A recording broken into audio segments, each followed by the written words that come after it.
नाम का ऐसा अभ्यास कि नाम रुके ना। एक संत के एक शिष्य थे, तो शौच में भी नाम जप कर रहे थे, कृष्ण कृष्ण कृष्ण कृष्ण। किसी ने देखा, जाके उनके गुरुजी से कहा, महाराज ये तो बहुत ही भ्रष्ट है। क्यों? बोले तो शौच में भी नाम जप करता है। ओ बड़ाई न करके उसकी बुलवाया, है शौच में नाम जप करते हो? गुरुजी ने कह दिया। दूसरे दिन ऐसे जवान पकड़ के शौच में बैठा, और वो जो दोष दर्शन करने वाले होते हैं वो सब, उनका एक चश्मा अलग होता है, वो छिद्रान्वेषण, दूसरों के दोष ही देखा करते हैं। दूसरे दिन वो गए, बोले महाराज आज तो मुंह में हाथ डाले बैठा, ऐसे ऐसे बैठा था। तो बुलाया और कहा, भाई वैष्णव होकर तुम अवैष्णव काम करते हो, शौच के समय ऐसा नहीं, मुख में हाथ क्यों डाले थे? तो रोने लगे, बोले गुरुजी आपकी आज्ञा भी नहीं टाल सकते, और मुझसे नाम के बिना रहा नहीं जाता, इसलिए मैंने जवान पकड़ा कि जवान से नाम ना निकले, पर उस समय भी हृदय से चल रहा था, हृदय से लगा लिया और कहा, बेटा तुम्हारा जीवन धन्य हो गया। गुरु के मना करने पर भी नाम जब ना उनकी आज्ञा का पालन हो, तो इसलिए जवान पकड़ लिया, पर खुल के कह दिया कि गुरुजी शौच में भी हृदय से नाम चल रहा, हम नहीं छोड़ पाएंगे। तो बोले यही जीवन का सार, और हृदय से लगा लिया। और छिद्रान्वेषण वाले को कहा, आज के बाद हमारे सामने मत आना, हमसे रहा ना जाए, हमको कसम दिला दी जाए तो भी ना रहा जाए।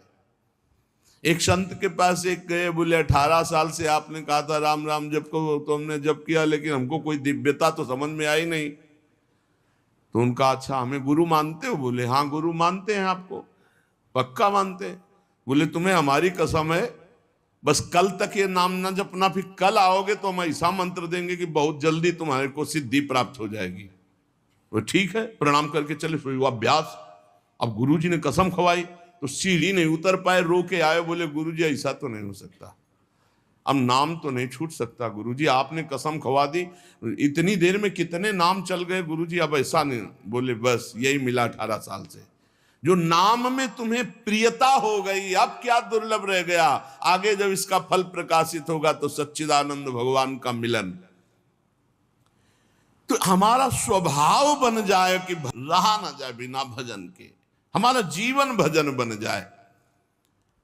मत प्राणाहु से ही कहते हैं, हर श्वास में भगवान का स्मरण। गोपीजनों के लिए भगवान ने कहा, मन मनस का ता मन मनस का मत प्राणा मदर्थ त्यक्त दहिका। मन मनस का, उनका मन मैं हूं, उनका प्राण मैं हूं। गोपियों के हृदय में श्री कृष्ण प्राण है, गोपियों के मन श्री कृष्ण है। मेरे लिए समस्त देह सुखों का त्याग कर दिया। देखो भगवत प्राप्ति ऐसे नहीं होती, मेरे मन से जीवित हैं गोपियां। भगवान ने कहा मेरे प्राण ही गोपी के प्राण है, भगवान के प्राणों से अनुप्राणित, भगवान के जीवन से जीवित। ये क्यों? भगवत स्मरण।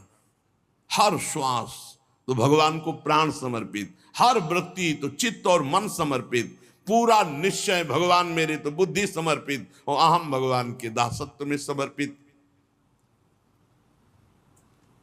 जब श्री भरत जी महाराज चित्रकूट जा रहे हैं, तो भरद्वाज जी के आश्रम में तो उनको रात्रि में बड़ा संकोच हो रहा है भरद्वाज जी से एकांत में मिलने की, क्योंकि भरत जी को एक अंदर चुभन थी कि मेरे को ही लक्ष्य बनाकर कैकेयी मैया ने राम जी को 14 वर्ष का वनवास, तो बड़ा कि मैं ही ऐसा कलंकी हूं जिसके कारण मेरे प्रभु को इतना कष्ट, तो बड़ा सकुच कर रहे थे।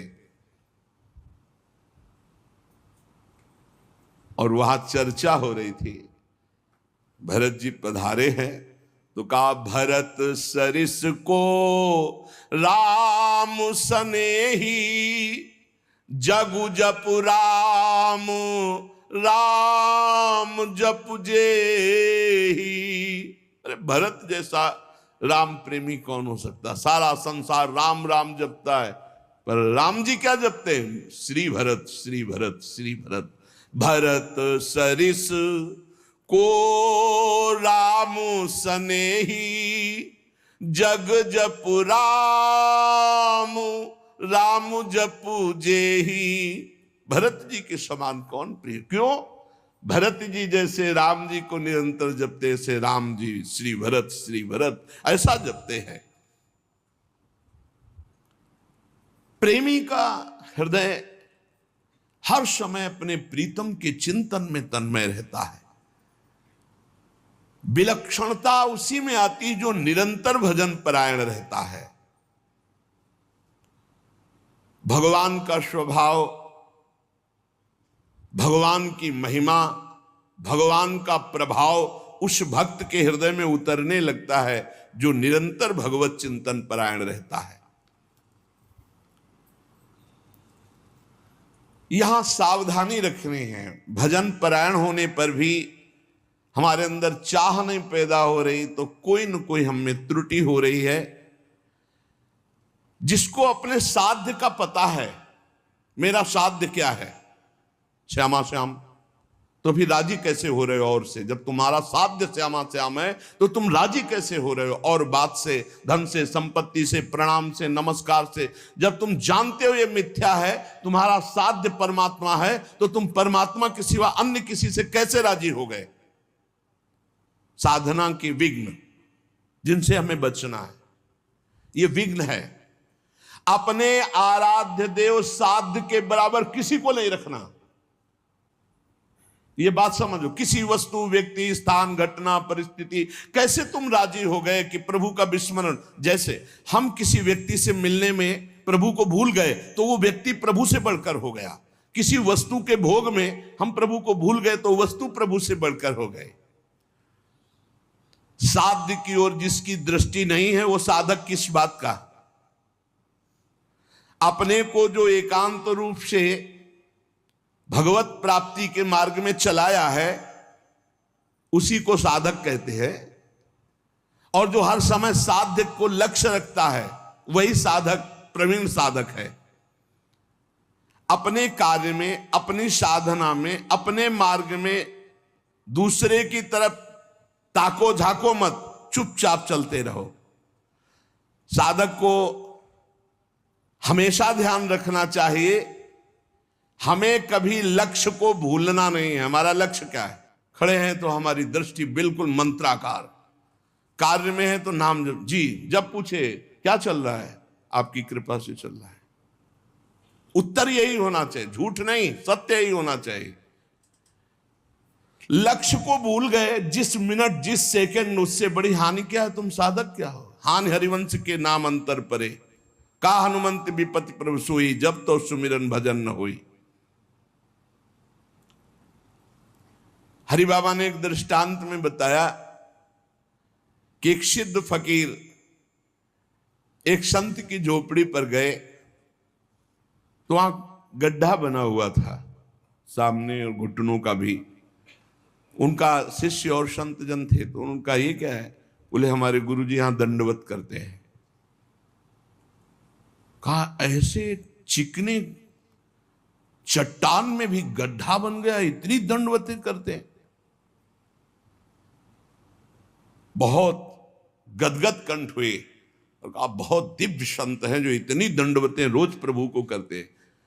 तो आकाशवाणी हुई कि इनकी दंडवतों से मैं खुशी नहीं हूं।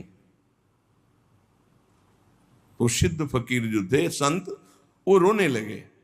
इतने में वो महात्मा आ गए। अरे देखा कि संत तो प्रणाम किया, उनका दंडवती करना स्वभाव था, प्रणाम किया। वो रो रहे थे और उनकी तरफ बड़ी दुखद दृष्टि से देख रहे थे। तो उनका प्रभु आप रो क्यों रहे? तो उनका तुम्हारे लिए रो रहा हूं। हमारे लिए क्या परेशानी है? हमको क्या परेशानी?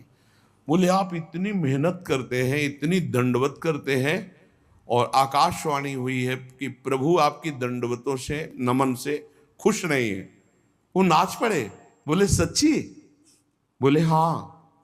बोले प्रभु ये तो बड़ी खुशी की बात है कि मैं दंडवती करता हूं, प्रभु को ही पता है, प्रभु देख रहे हैं कि मैं उनको दंडवती करता, इसमें रोने की क्या बात है?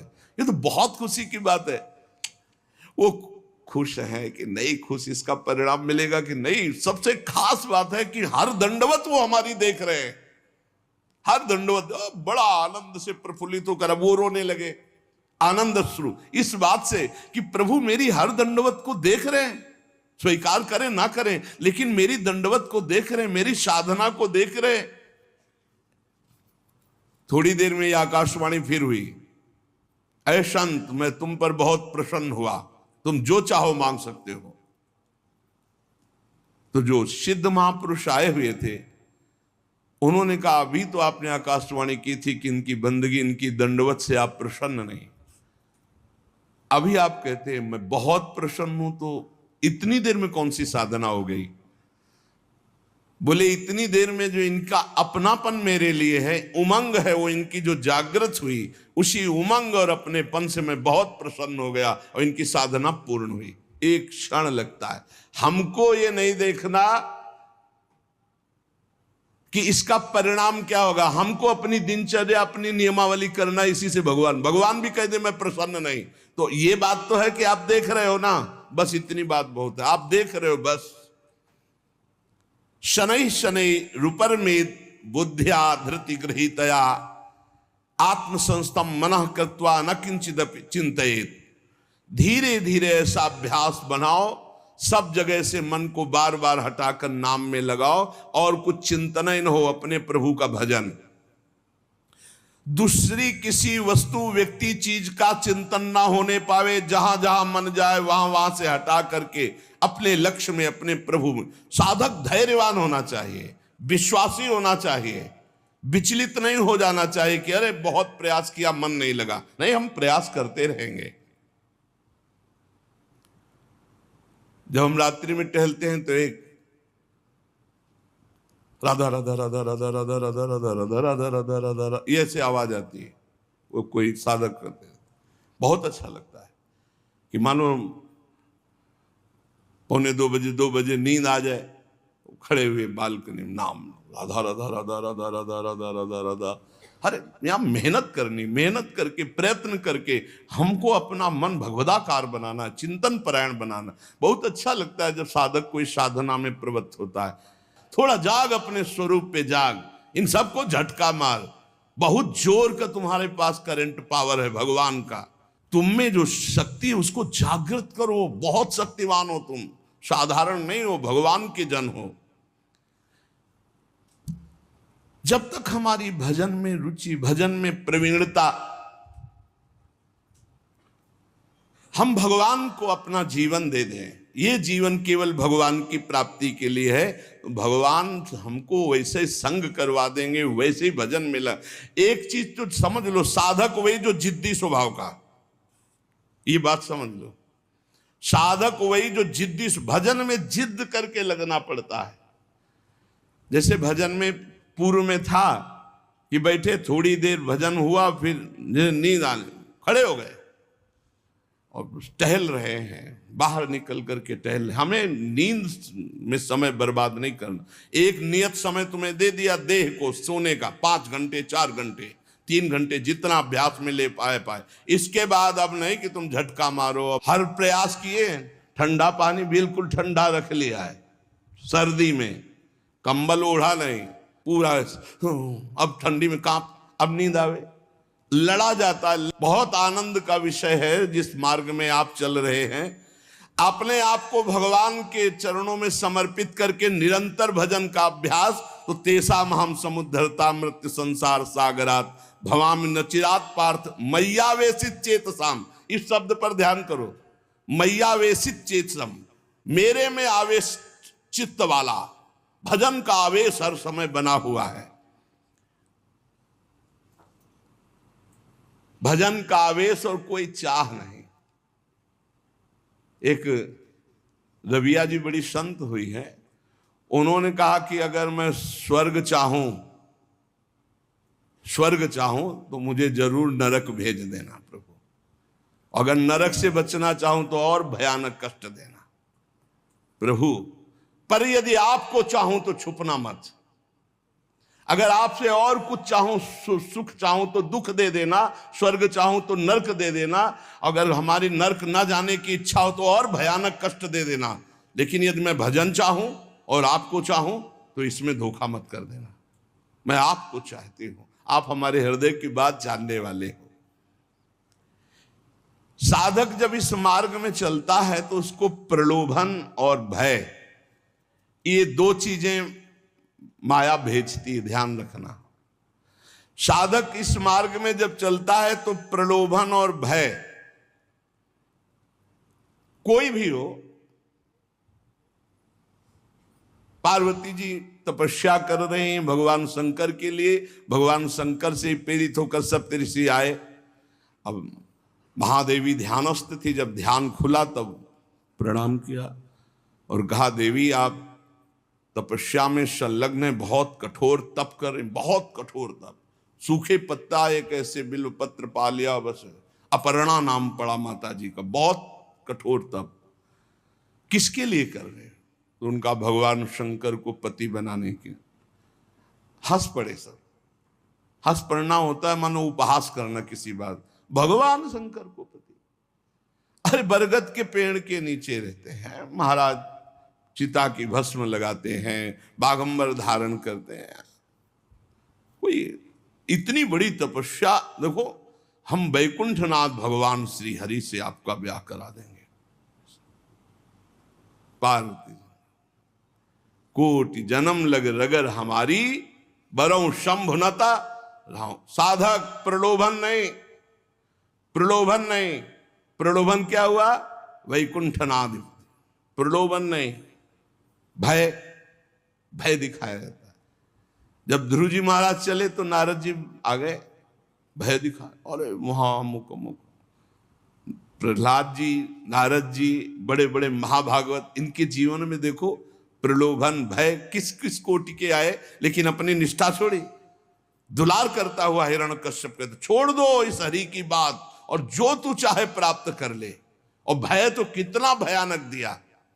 साधक जब इस मार्ग में भजन की जिद पकड़ लेता है, तब उसके हृदय में पूर्व में जो भोग इच्छा रही है, बहुत ध्यान से सुनना, वो फ्री भोगने को एकांत में मिलने का संयोग माया बना देगी।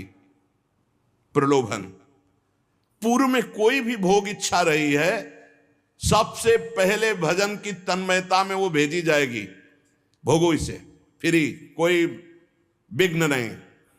आपको लगा हाँ ये तो मैं चाह ही रहा था, मारे जाओगे। आपका भजन लुट जाएगा, वो वृत्ति लुट जाएगी। भोगेश्वर प्रसक्ता नाम तया प्रहृति चेतसाम, व्यवसायत्मिका बुद्धि समाधो न विधीयते।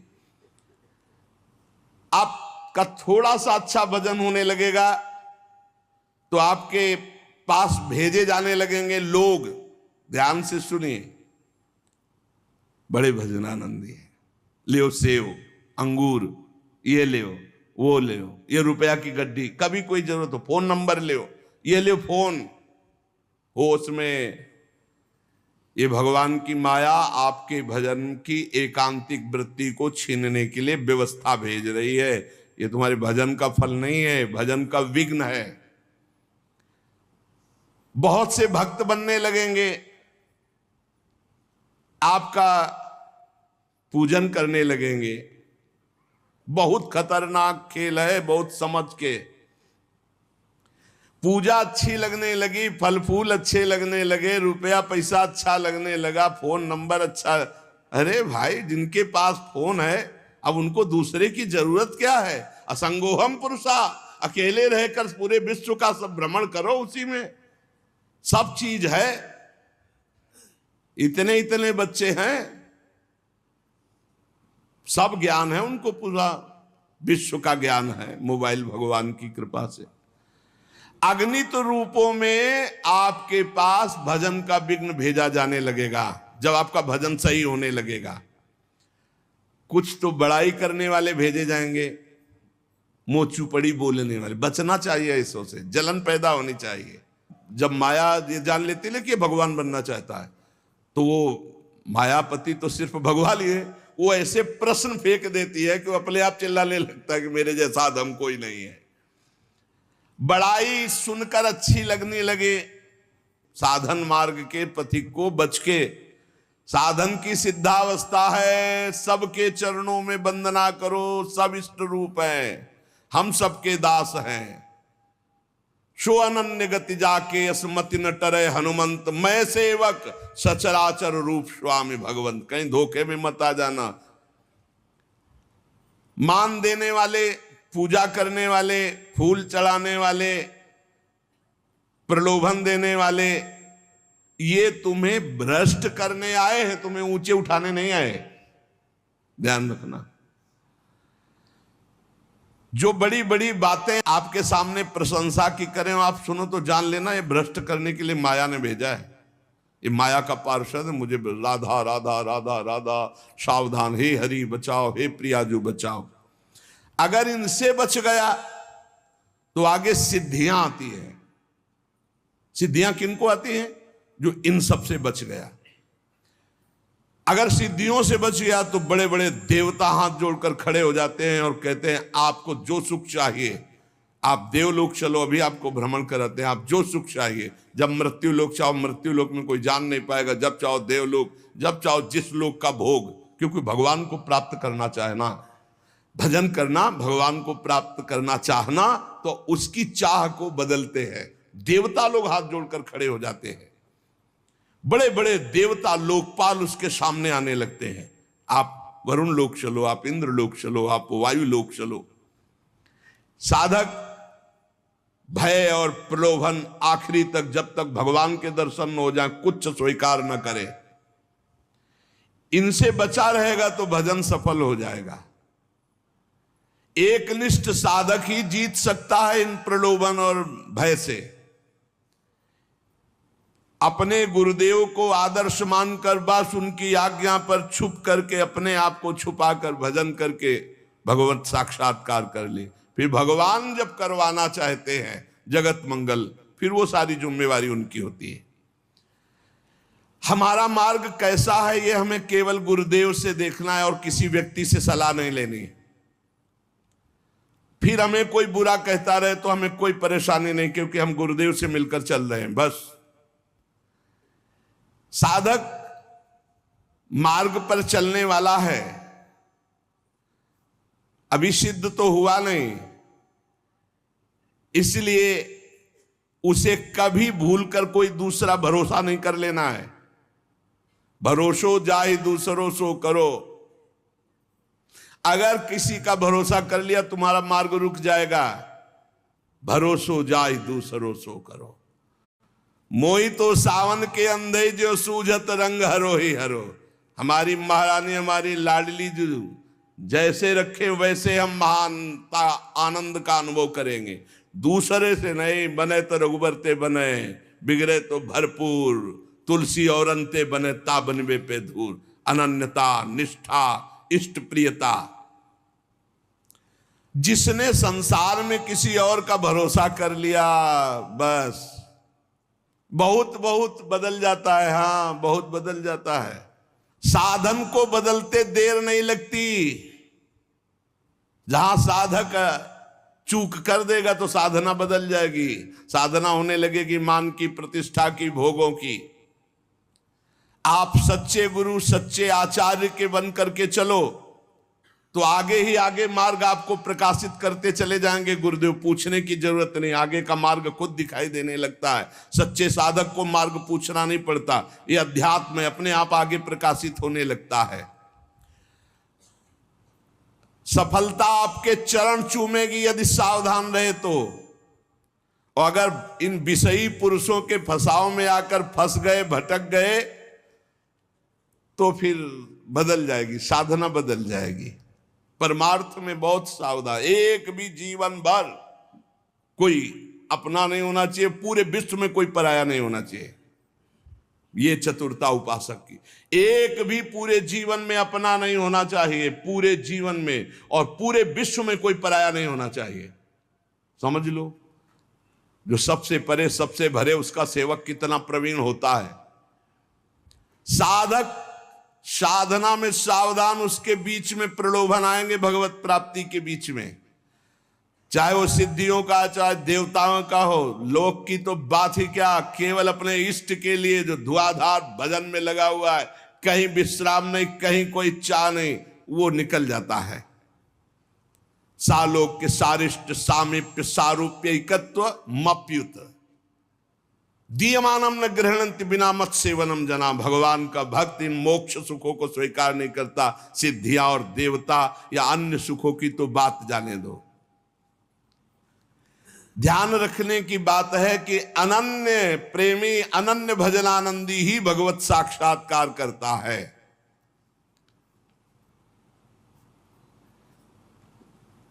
जब भजन सही होने लगता है तो फिर इसके बाद एक नशा चढ़ता है, तो उपदेश देने का मन शुरू हो जाता है। बहुत उत्तम महापुरुष है भाई जी महाराज।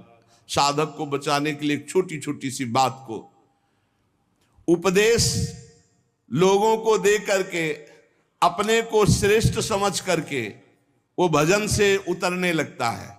जीवन आपको याद होगा पीछे सुमति जब नरकों के चरित्र का जो उसमें सुमति जी का इसी में परमार्थ बिगड़ गया था। थोड़ी भी बात अभी जीवन में अध्यात्म की आई नहीं, उपदेश शुरू कर दिया तो भ्रष्ट हो जाओगे, नष्ट हो जाओगे। एक संत गए थे श्री सीताराम ओंकार नाथ जी महाराज जी के पास, तो देखा और कहा कि क्या करते हो? तो हम कहा कि उपदेश का प्रवचन। तो उन्होंने कहा था वैसे है मंगलमय कार्य, लेकिन भ्रष्ट होने में देर नहीं लगेगी। ये सिद्ध पुरुषों का जो भगवत प्राप्त महापुरुष है, उनको अन्य साधक इस चक्कर में न फंसे। भगवान अगर इतनी सामर्थ्य दिए तो बात अलग। भगवान की चर्चा करना बहुत अच्छा है, भाई जी महाराज कह रहे, सुनना अच्छा है, लेकिन इसके बाद का जो परिणाम है, प्रणाम नमस्कार वाह वाह यश कीर्ति, वो तुम्हें भ्रष्ट कर देगी यदि भगवत प्राप्ति नहीं हुई है। बहुत बुराइयों को अवकाश मिल जाता है प्रवचन करने वाले पर आक्रमण करने का। अच्छे से फुर्सत में हमारी बात चिंतन करना, एकांत में। भाई जी कह रहे वास्तविक लाभ से वंचित हो जाओगे यदि भगवत प्राप्ति नहीं हुआ, प्रवचन शुरू कर दिया तो। जब तक जीवन में सत्य उतर न जाए तब तक प्रवचन न करें। इसलिए प्राचीन काल की गुरु परंपरा थी कि गुरु उपदेश करते थे और गुरु लायक देखकर उपदेश करते थे। उसे साधन बता दिया, पूरा जीवन साधन में लगा, सिद्ध हो गया, अब वो उपदेश करे। ऐसा नहीं कि यहां प्रवचन सीख कर प्रवचन किए जाए। जो केवल प्रवचन तो कुछ नहीं रह जाता, रुपया पैसा मान प्रतिष्ठा ये सब, भगवत मार्ग का कुछ नहीं रह जाता पक्का। गुरु कृपा पात्र जो केवल कथयंति च माम नित्यम तुष्यंति च रमंति च, ये अलग मार्ग है। पहले भरपेट खूब खा ले, अर्थात भगवदानंद की अनुभूति कर ले, तब प्रवचन करे, नहीं कोई सफलता हाथ नहीं लगेगी। साधक को इस प्रवचन रूपी व्यापार से बचना चाहिए। हम पहले खूब अच्छे से काम क्रोध लोभ मोह मद पर विजय प्राप्त करके भगवदानंद में डूब जाएं, वो आगे की बात भगवान क्या करवाएंगे। पहले हम में आचरण उतार ले। एक बार द्रोणाचार्य जी ने शब से कहा कि एक बात सीख लो, कोई मारे भी तो गुस्सा नहीं करना है। ये बात सीख लो, यदि तुम्हें उत्तम मार्ग का अनुसरण करना है, महापुरुषों के मार्ग में चलना है, तो तुम्हें मारे भी तो गुस्सा नहीं करना है। सीख लिया? सबसे पूछा जी क्या सीखा? हमें कोई मारे भी तो गुस्सा नहीं करना है। युधिष्ठिर जी से खड़े हो, क्या सीखा? बोले नहीं सीख पाया। सबने एक स्वर में सुना दिया, तुम क्यों नहीं सुना दिए? बोले नहीं सीख पाया गुरुदेव। दूसरे दिन खड़े हो, सीखा? क्या हम बोले थे? बोले नहीं सीख पाया गुरुदेव। 7 दिन तक पूछा, बोले डंडा लाओ, और 5-7 बेत मारे। बोले सीखा? बोले हाँ गुरुदेव सीख गया। क्या? कि कोई मारे भी तो गुस्सा नहीं करना चाहिए। बोले क्यों, आप क्यों? बोले आपने मारा ना और मुझे गुस्सा नहीं आया ना, तो अब सीख गया।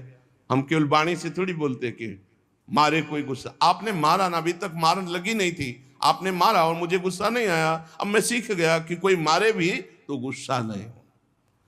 अर्थात जो उपदेश है वो पहले आचरण में आना चाहिए, वो हमारी परिपक्वता होनी चाहिए। धर्मराज युधिष्ठिर कभी मिथ्या नहीं बोलते। आपने सिखाया कोई मारे गुस्सा नहीं आना, तो अब पहले हमारे मार लगे हो, मुझे गुस्सा ना आवे तब मैं बोलूंगा। कोई मारे फिर भी गुस्सा नहीं आना चाहिए। तो हर रोज हम बड़ी महिमा की बात कह रहे हैं, वही सत्संग सुनाते हैं घुमा के, चाहे शब्दों का अंतर हो, सत्संग वही होता है। क्योंकि नई बात आएगी कहां से? शास्त्रों में जो है वही तो सुनाएंगे। परमार्थ की बातें घुमा फिरा कर हजार हजार बार वही हम कहते हैं। कहने का तरीका भले अलग हो, लेकिन हजार हजार बार वही बात हम कहते हैं। आपने स्वीकार किया जगत मिथ्या है, भगवान सत्य है? स्वीकार किया आज तक? नहीं। स्वीकार किया सब में भगवान ही भगवान है।